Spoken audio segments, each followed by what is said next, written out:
Mexico's president has also vowed to respond to those tariffs imposed from Washington. Earlier, I spoke to our correspondent, Ioan Grillo, in Mexico City for more on the political reaction to Trump's announcement. Take a listen. There's a certain kind of shock in her voice, I would say, saying that Mexico really did everything that President Trump asked. President Trump has tied the tariffs to the issue of migration, undocumented migration, and to the issue of drugs, particularly fentanyl, coming from Mexico to the United States. So Mexico's been launching this really big crackdown over the last 6 weeks. You've seen the levels of fentanyl dive significantly. We haven't had the full figures for February come through yet, but real crackdown.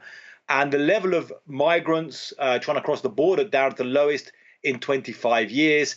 We saw on Thursday the extradition, in fact, not even quite an extradition, the expulsion of 29 high-level cartel figures to the United States, crushing their extradition appeals.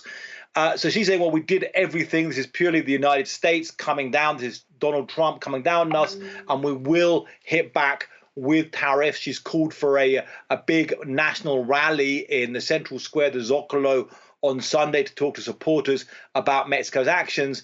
But general shock and people saying it's going to basically push the economy maybe into recession in Mexico. So she's admitting that it could potentially result in recession. But what could the long-term consequences of these actions from Donald Trump and this potential trade war that's now brewing entail?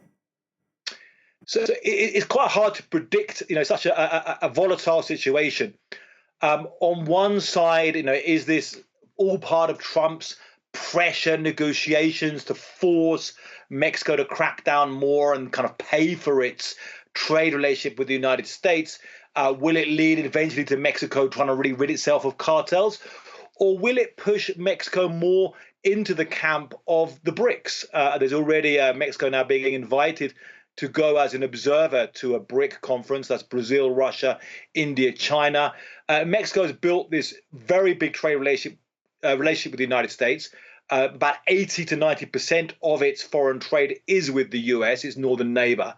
And now can just see what it can't really count on this as a reliable partner, and would be better off having strong relationships with China, with Russia, with India, with Latin America, and push Mexico to diverse more in the long term. We'll see. But generally right now, kind of shock across sectors of the country and preparing for a hard economic, scenario and high rising prices in the coming weeks.